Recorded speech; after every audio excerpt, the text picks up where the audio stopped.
Mummy daddy channel. இன்னைக்கான motivational topic என்ன அப்படின்னா பயம், பதற்றம். வாங்க பார்க்கலாம். ரொம்ப காலத்துக்கு முன்னாடி ஒரு குட்டி அழகான கிராமம். அந்த கிராமத்துல தாத்தாவும் பேரனும் வாழ்ந்து வர்றாங்க. அந்த பேரனோட அம்மா அப்பா அவன் ரொம்ப கை குழந்தையா இருக்கும் போதே இறந்து போயிடுறாங்க. இந்த தாத்தா தான் அன்போடும் பண்போடும் வளர்த்து வர்றாரு. அந்த பேரன் நல்லா வளர்ந்து இப்ப ஒரு வாலிப பருவத்தை அடைஞ்சிட்டான். அவனுக்கு வியாபாரம் செய்யணுங்கிற ஒரு ஆசை வருது, ஒரு ஈடுபாடு வருது. ஆனா போதிய பணம் அவன் கிட்ட இல்லை, அவங்க தாத்தா கிட்டையும் இல்லை.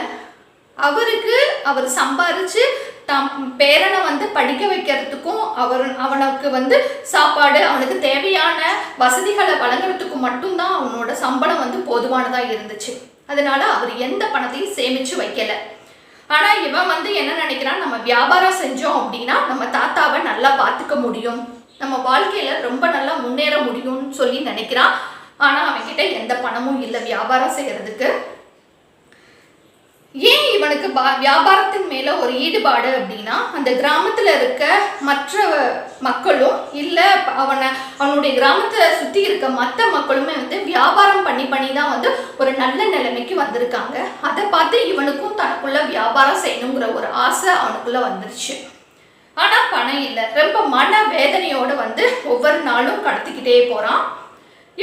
இவங்க தாத்தாவுக்கும் ஒரு வருத்தம், நம்ம பேரனுக்கு நம்மளால எந்த ஒரு உதவியுமே செய்ய முடியலையே அப்படின்னு நினைச்சு ரொம்ப வருத்தப்பட்டுக்கிட்டே இருக்காரு. அப்பதான் அவருக்கு ஒரு ஞாபகம் வருது. அவரோட மனைவி ஒரு ட்ரங்க் பெட்டிக்குள்ள ஒரு ஆன்டிக் புத்தர் சிலையை வச்சிருக்காங்க. அந்த புத்தர் சிலையை எடுத்துட்டு அந்த பேரன் கிட்ட கொடுக்குறாரு. என்ன சொல்லி கொடுக்குறாரு அப்படின்னா, இது ரொம்ப விலை மதிப்பு உள்ள புத்தர் சிலை, இதோட மதிப்பு இப்போதைக்கு $50,000 வரையும் பெறும், இதை வித்துட்டு நீ வியாபாரத்துக்கு தேவையான பணத்தை எடுத்துக்கோ அப்படின்னு சொல்லி சொல்றாரு. உடனே இந்த பேரனுக்கு அளவற்ற சந்தோஷம். உடனே அந்த ஆன்டிக் புத்தர் சிலையை விற்கிறதுக்கு தேவையான எல்லா ஏற்பாடுகளையும் பண்றான். நியூஸ் பேப்பர்ல இல்ல ஆன்லைன் பிளாட்ஃபார்ம்ல எல்லாத்துலயுமே ஆடு கொடுக்குறான். நிறைய வியாபாரிகளையும் போய் பார்க்குறான், இதை பத்தி பேசுறான். நிறைய பேர் வாங்குறதுக்கு முன் வர்றாங்க. நிறைய பேர் அந்த ஆன்டிக் புத்தர் சிலையை இவன் வச்சிருக்க இடத்துக்கு பார்க்கறதுக்கு வர்றாங்க. பார்க்குற எல்லா நபரும் சொல்ற ஒரே விஷயம் என்னன்னா, இந்த ஆன்டிக் புத்தர் சிலை போலியானது, இது உண்மையானது இல்லை.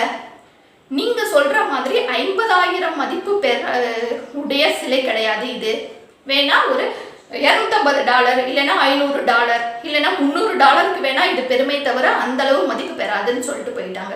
இன்னும் ஒரு சிலர் பார்த்துட்டு என்ன சொல்றாங்க அப்படின்னா, இந்த புத்தர் சிலை போலியானது, இது எங்களுக்கு வேண்டாம் அப்படின்னு சொல்லிட்டு போயிடுறாங்க. இப்படியே வர்றதும் போறதுமா போலியானது அப்படின்னு சொல்லி இவன் மனசுக்குள்ளேயும் என்ன தோண ஆரம்பிச்சிச்சு போல இருக்கு. இந்த சிலை போலியானது, நம்ம தாத்தா நல்லா ஏமாந்துட்டாரு. இந்த ஆன்டிக் சிலையை நம்பி நம்ம இருந்தோம் அப்படின்னா கண்டிப்பா நம்மளால பிசினஸ் பண்ண முடியாது. வர்ற வேலைக்கு இந்த புத்தர் சிலையை தள்ளி விட்டுறலாம் அப்படிங்கிற ஒரு முடிவுக்கு அவன் வந்துட்டான். மறுபடியும் இன்னொரு வியாபாரி வராரு, பாக்குறாரு. தம்பி, இது ஒரு போலியான ஆன்டிக் புத்தர் சிலை, இதை வேணா நான் ஒரு $3,000 கொடுத்து வாங்கிக்கிறேன், இஷ்டம்னா நீ கொடு, இல்லைன்னா வேணாம் விட்டுரு, இது எதுக்குமே உதவாது, இது போலியானது அப்படின்னு சொல்லிட்டு போகணும்னு நினைக்கிறாரு. அப்பதான் இவன் என்ன நினைக்கிறான் அப்படின்னா, எல்லாரும் 250 300க்கு கேட்டுக்கிட்டு இருந்தாங்க, இவராது $3,000 கேட்கிறாரு. சரி, இதையாவது நம்ம கொஞ்சம் வியாபாரத்துக்கு யூஸ் பண்ணிக்கலாம் இந்த பணத்தை அப்படின்னு சொல்லி விற்கணும்னு நினைக்கிறான். கொடுத்துட்றான். அந்த ஆன்டிக் புத்தர் சிலையுமே கொடுத்துட்றான். மறுபடியும் அவனுக்கு பணம் பற்றாக்குறையா இருக்கு வியாபாரத்துக்கு. மறுபடியும் தேடுறான், அலைகிறான், இதே வேலையை அழிஞ்சிட்டே இருக்கான். அந்த டயத்துல ஒரு கடை தெருவுக்குள்ள உள்ள போய்கிட்டு இருக்கான் வியாபார விஷயமா. அங்க ஒரு ஆன்டிக் சிலைகள் இருக்க ஒரு பெரிய கடை இருக்கு. அந்த கடைக்குள்ள உள்ள நுழையிறான். அந்த கடைகளுக்குள்ள இவன் வச்சிருந்த ஒரு ஆன்டிக் புத்தர் சிலையும் டிஸ்பிளேல வச்சிருக்காங்க. பார்த்தோன்னே உனக்கு ரொம்ப சந்தோஷம். பக்கத்துல போறான், தொட்டு பார்க்கறான்.